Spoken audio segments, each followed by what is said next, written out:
Hi, my name is Victor, and a few months ago I made a presentation all about the spin off games of Persona 3. And I spent quite a lot of it talking about the extensively stupid amount of Persona 3 mobile games. So, for fun, afterwards, I made this iceberg. I thought today I'd make an explanation video just for fun. I'm sure that you know by how icebergs work, there's so many on YouTube. So, I'll just get into it. So for the first tier, we have the games aren't playable today, Persona 3 Portable and Persona 4 Golden, and the line stickers. For the games aren't playable today, due to the fact that most of these games were released around 2006, 2012 for Japanese cell phones, and there are, to my knowledge, absolutely zero dumps online, most of these games are sadly unplayable. For Persona 3 Golden and Persona 3 Portable and Persona 4 Golden, these aren't mobile games, obviously, but they are main Persona titles that are portable, P3P being for the PlayStation Portable and P4G for the PS Vita. Obviously, there are other portable Persona games like the PQ series for the 3DS and the Dancer games that are also for the Vita, but these are the main games, so I put them here. For the line stickers, several packs of official online stickers for the messaging app Line have been released for Persona Q2 and the Persona Stalker Club. They're really cute, but we're not really in the iceberg yet, and well, they're for mobile phones, so I thought we might as well put them here. For the second tier, we have Persona OA, the messaging apps that look like Persona 5, and I guess the first mission. Persona OA was a free app released in Japan in March of 2018 to promote and be released alongside Persona 5 the animation.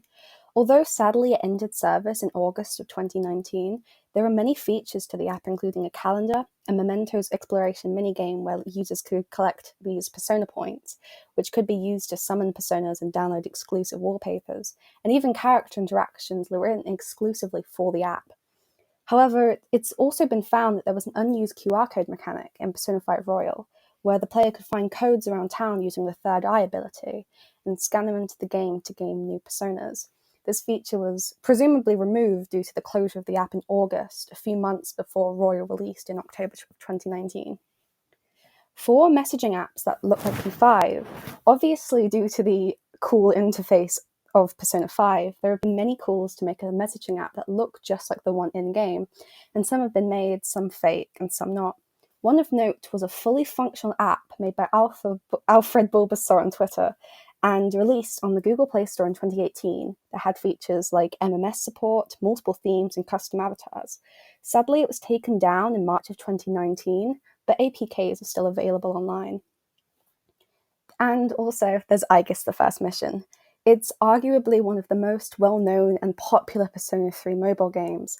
Released in fall of 2007, it's an Aegis-focused prequel to Persona 3, taking place in Yakushima about 10 games before the game starts.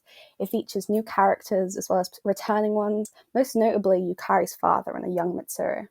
I won't say much about it here because there's a fully translated playthrough on YouTube, so go check that out because it's actually really cool and just a really fun part of Persona 3 lore. For the third tier, we have Persona 3 Escape, Persona 3M, Persona 3 Social, and Persona Mobile Online and Megaten Alpha. Persona 3 Escape is a puzzle game that was released first in May 2007 for Atlus's cell phone subscription service Megaten Alpha, which I'll get to in a minute, and then again in 2011 on web browsers.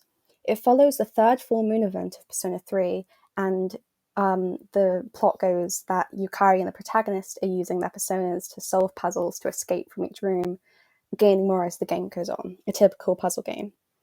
There's a full playthrough of this game on YouTube, although it's sadly not been translated. Persona 3M is a side story taking place during the Yakushima trip in Persona 3, where the characters explore a Tartarus-like dungeon. The gameplay is shown to be very similar to the main game, and even having a social link system during the day. And it also gave us low poly Minato, which I think is very funny. For Persona 3 Social and Persona Mobile Online, they're both MMORPGs, so obviously they have quite a few similarities, so they're grouped together here. Persona 3 Social was made for the Japanese social network Mobage Town, and though sadly not much is known about it, Mobage Town is a whole other bag of worms that I won't go into here. Persona Mobile Online, though, has a lot of info to it. It was released in 2009 and retained elements from the main series, starting with Persona 3, which is why I listed it here, though it follows original characters.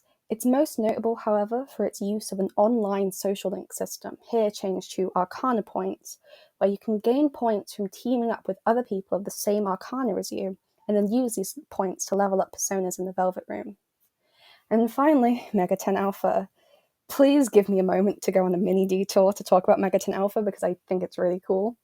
Mega 10 Alpha was a subscription service released by Atlus for NTT Docomo cell phones in Japan. For a monthly subscription of about 315 yen, you could access a lot of Mega 10 and Persona content, such as wallpapers, ringtones, and obviously games, although they usually cost a separate extra fee. Mega 10 Alpha was designed with higher-end cell phones in mind, with its use of Mega Eye Apply, making it able to run significantly larger games with 3D graphics like Persona 3M, although the use of an SD card was often needed due to the size of some of these games. When the service was closed, most of this content was lost, although the website is still viewable due to the Wayback Machine. For the fourth tier, we have Megami Tensei Training Soul Persona 3 and Persona 3 Broken Shadow, web browser MMORPGs, and that really weird Chie Flash game.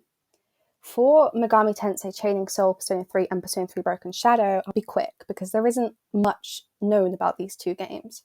Chaining Soul is a Bejeweled clone, and Broken Shadow was a breakout clone where beating levels would win users exclusive wallpapers. As simple as these games look, I think there's still a certain kind of charm to them. For the web browser MMORPGs, to my knowledge there are two of these, Persona 3 The Night Before and Persona Einsof, both themed Persona 3. Persona 3 The Night Before takes place the night before Persona 3 starts, as the title, although the only main returning character other than the shopkeepers is Igor.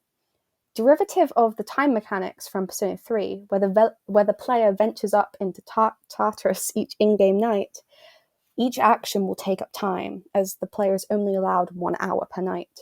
While the game was still active, it was constantly being updated to add new enemies and new items and such, although it was eventually discontinued for Persona Einsof. Persona Einsof, which was released immediately after the closure of The Night Before, has a lot of The Night Before's design seen in its mechanics. It utilizes a fatigue system where once a player has done actions that have increased their fatigue to the maximum, they are no longer allowed to play until the server resets the next day.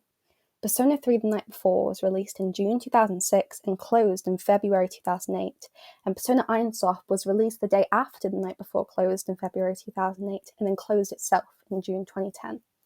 And for the Chie Flash game, in 2008, an official Flash game was released on the Atlus website to promote Persona 4, where the player would attempt to look in on Chie in the hot springs and try not to get caught. It's as weird as it sounds. The game's files are broken and unplayable today, but last year somebody decompiled the sprites and files, which is seen here. This is something I'm glad to leave in the dust, to be honest. For the fifth tier, we have POO, Megami Tensei Kicks Persona 3, Atlus WebEZ and Atlus VNet, Persona 4 The Card Battle, and I guess the first mission is canon. POO was the abbreviation of Persona Einsof, which I found funny enough to put it as own entry. Megami Tensei Kicks Persona 3 was another clone game, as in the title, Kicks.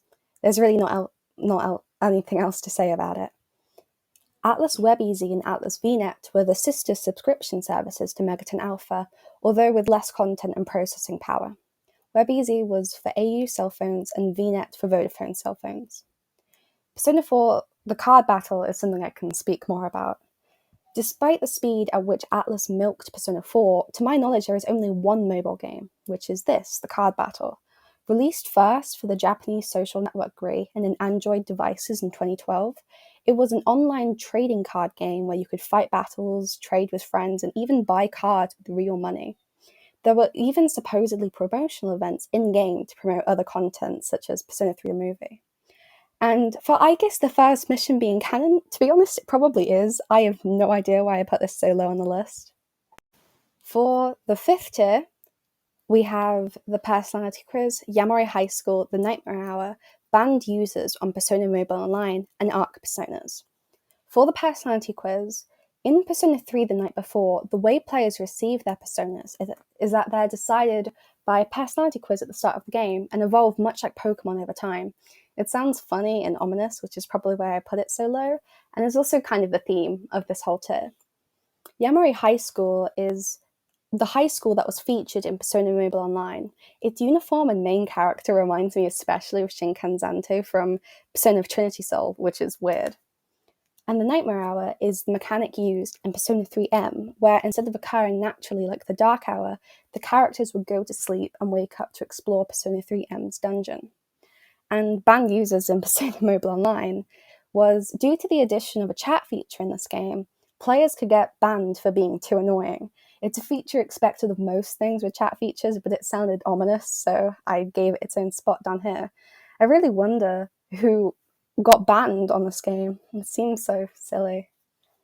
For arc personas, also in Persona 3M, the most interesting thing to me are the boss arc personas, who act a lot like the shadows of the Persona 4 characters, taking on the form of the Persona 3 characters' personas and talking about that character's fears and worries. Although Fuka and Minato's arc personas are always encountered, the other two would depend on who was in your party, so a user would have to play the game multiple times to see every single one. Although a basic synopsis is known of each of these arc personas, nothing is available online about Arc Orpheus, which is the last encountered, although it's said that Pharos talks to the player briefly before the fight. Owing to the fact that Persona 3M released just a few months before Persona 4, and the arc personas even supposedly use the phrase, "I am a shadow, the true self," it's entirely possible that they used this idea to build the bosses of the game. And that's about it. Thanks for watching. If you liked hearing me talk about Persona, check me out on Twitter or something. I hope you enjoyed.